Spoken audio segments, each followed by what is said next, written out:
What, am I being charged with something? No, you're not being charged. Okay, then I don't have to give you any information, do I? I could. You want me to cite you? I could do that. For what?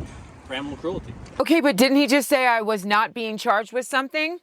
No, you're not being charged. Okay, then so you don't need any of my information, sir. Oh, but now that I'm not giving you my information, which you could get off my plate like that, now you're gonna cite me with something? So I didn't get to film the very start of this, but what happened was wild. Animal control showed up after some nosy Karen called on Sparrow being in my van. I tried to remain as calm as possible, but things got heated pretty quick. There's a fan in the top. He's got water. Are you the one who called? I sure am. Oh, wow. Admitted to it. Yep, I got you. 30 minutes? No, because I have the receipt. Out here. She can film all she wants. Okay, that's fine. Okay, you can film me. That's what you too. want to do. Mine's a little easier because I don't have to hold it up. But, so I'm asking you information, okay? Okay. What's your last name? I could bring it up. I could run you. I could find all out. You want to make it Well, easy? that's what I don't understand is you can run my plate, right? So you already probably have. Arizona. There's, lady, listen, there's a fan in the top. Is that on? Of course it's on. Look at the vent. It's open. Oh my God. So you're calling an officer because she's instigating things while I'm trying to stand here and understand what's happening. Your dog doesn't look like it's in distress, so there's no concern to me. Okay, so why are you still harassing me and why is this woman videotaping me? Does she not understand that you just said my dog is not in distress? I could look to see if you have water. You have water in there. Of course I have water in there. With the dog. Yes, it's on the floor. There's plenty of it. I always refill. Okay. There's no need to even videotape or anything. But well, there is for me. We've already learned there's always a reason to videotape, even if they're not harassing you. If you're watching someone else get harassed, you might as well just pull out your phone now because they're probably up to no good. And then while this woman is filming me, he starts asking me personal questions like my birth date, my social security number, and I'm like, you have my plate. You can run all that. Actually, I don't want to say that out loud because she's filming. Oh, I'm filming because you're filming.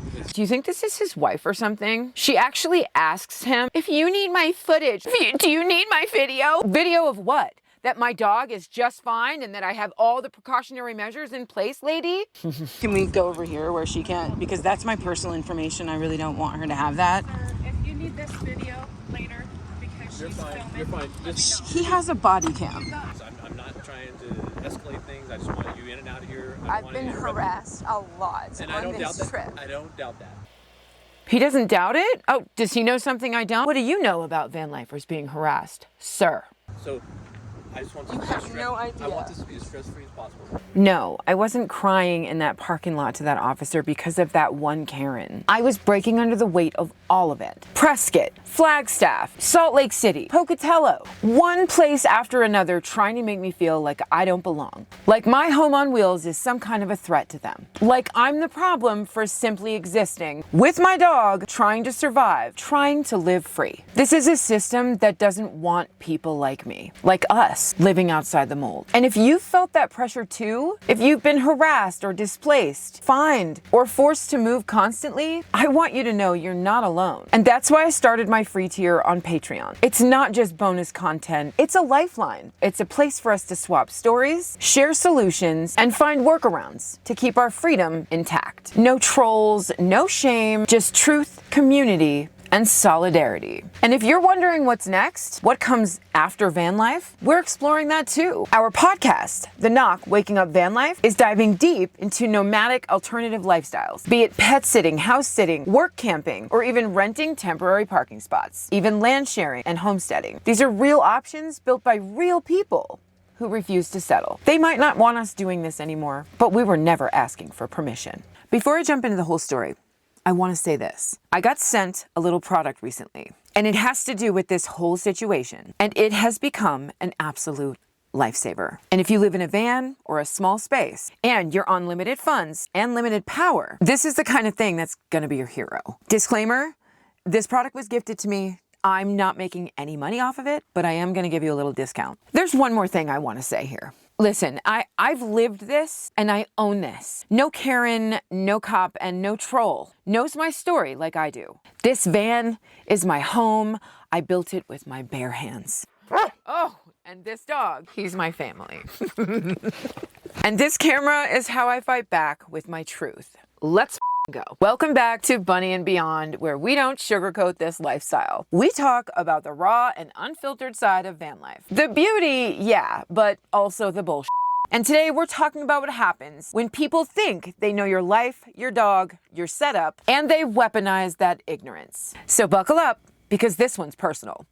Every time I arrive at a parking lot where I have to go in this door, I always set up the van before I go inside. It takes me 15 to 20 minutes to do so, but when you live in a van with a pet, you can't just park in your spot and exit the vehicle and go run your errands. There's a whole protocol and a process you have to go through in order to make sure your pets are okay. So I've got my routine down. I've got 2 fans over the bed that go on. I have 1 open vent in the top of the van and a ceiling fan that's plugged into power that goes on as well. I have 2 windows cracked, my front window on my driver's side, and then this window behind me. It pops out. And I always make sure that there's fresh water available. I also have a temperature monitor in the van so that I have peace of mind that the temperature in the van is going to be tolerable for a dog. It's part of the process to sit in the van with the dog before I go in the store. I want to make sure he's comfortable. That's the bottom line. Most people don't realize that he is one of the biggest priorities in this lifestyle. I have my Google Maps screenshot right here. This shows what time I arrived at the parking lot.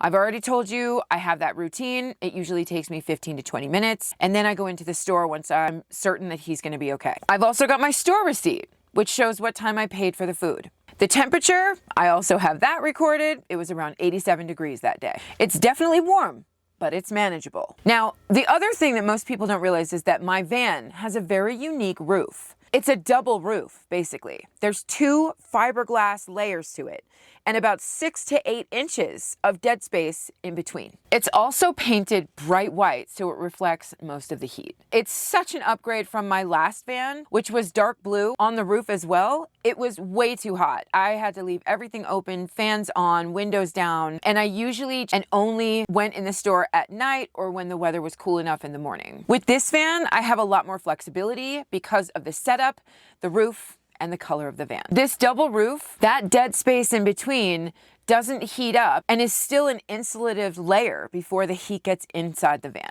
All of my windows are insulated and blocked off. I have these polyisofoam fabric covered window blocks that not only insulate but cut out the light. They fit right in the recess of the window and stay there. So the heat isn't coming in through that. What most people don't understand is that a van or an RV or a bus is not going to heat up as fast as a car does. It's not an immediate greenhouse. It doesn't have as many windows to let that passive sunlight heat in, especially when you've got the protective insulated windows like I have in the back, on the side over here, and then this is a double curtain. But still, people assume we're clueless about pet safety, and that's just not true.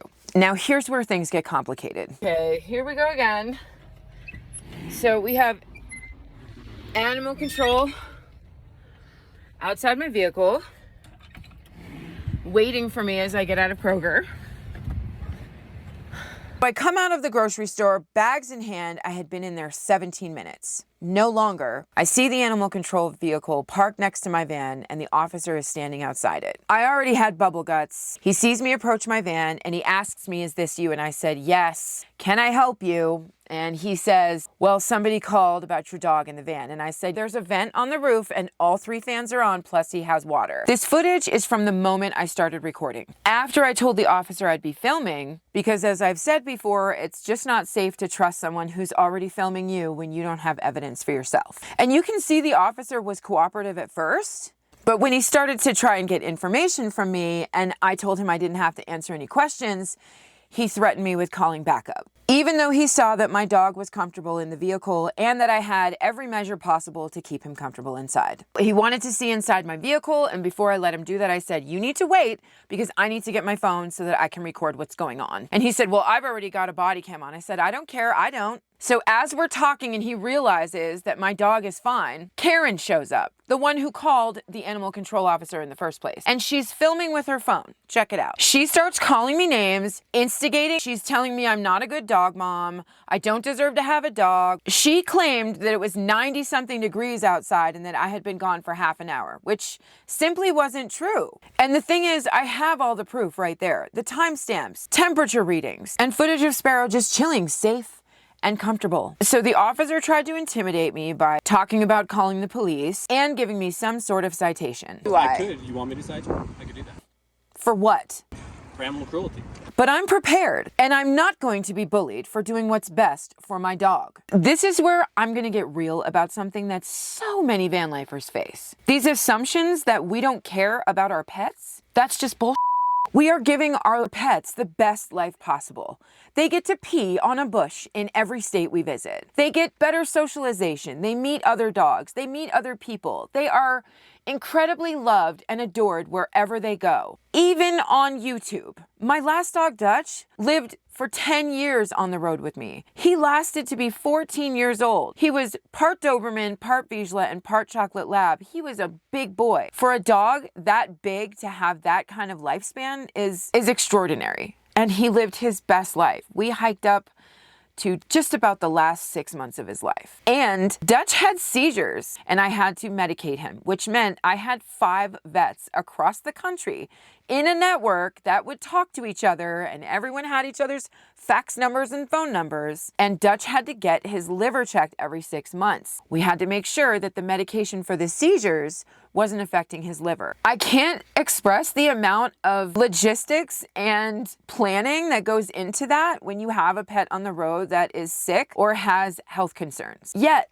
many of us handle those logistics because we wouldn't consider this life without our pets. Every van owner I know puts their pet's safety as the #1 priority. We've got fans, we've got vents, we've got temperature monitors. Some of us even have air conditioners. We've installed extreme amounts of solar power and systems just so that we can power those air conditioners. One of my friends has 2 410-watt solar panels on her van roof, which, if you know about van roof real estate, it's tight. And underneath one of those panels is an air conditioner that's roof mounted just to keep her cat comfortable while she goes to work all day. The amount of time and money that she put into that system for her cat alone, it's in the thousands. We're talking like upwards of 3 or 4 grand at least. And that's not even the installation process and maintenance. We've insulated our vans. They're not hotboxing like you would expect from a car. We even have put notes on dashboards, posters in the window, but nothing stops strangers from calling animal control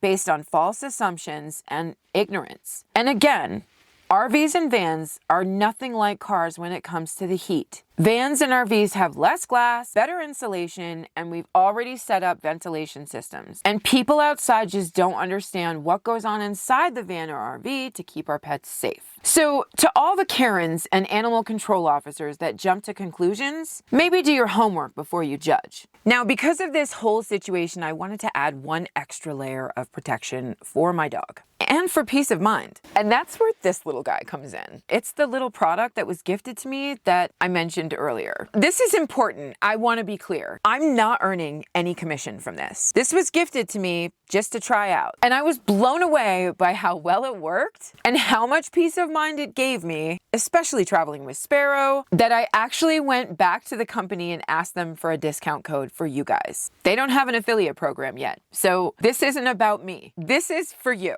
Because even though I don't make anything off of it, I want your pets to be safe too. And I know how important it is to find something affordable that will give you that peace of mind and also doesn't draw a lot of power. So I'm going to tell you my honest opinion about this little thing. First of all, it's super compact. This thing doesn't even take up a cubic foot of space, which is huge when you're working with the tiny van. It runs on minimal power. You can literally run it off of a portable power charger for hours. This is an evaporative cooler, which means it uses water, but it doesn't make things wet or damp like you might expect. It just feels like cool, fresh air blowing. I've tested it out in different spots. It's affordable, it's portable, and it's versatile. You can use it in your van, in your home, in your office, or even outside if you want. Don't forget to use the link in the caption with the code BUNNY20 for 20% off. This thing is perfect for keeping Sparrow comfortable in the van. Vanlife pet owners are serious about their animals. We do everything we can to keep them safe and comfortable. It is exhausting to have to explain that to people over and over who just don't get it. If you have had experiences like this, or you have your own tips for keeping your pets safe on the road, I'd love to hear your story in the comments. And if you want a reliable, low-power, affordable unit to keep your pets and your van cool, no matter where you are, check out the link below for this evaporative cooler. It's a 20% code code BUNNY20, all caps, and you have to use the link that I've put in the caption with the code to get the discount. It's just been a lifesaver for me. I love this little thing, and it just might be for you too. And thank you for being a part of this community that really understands what van life is all about. And this fly can eat a you're gonna die. You're dead.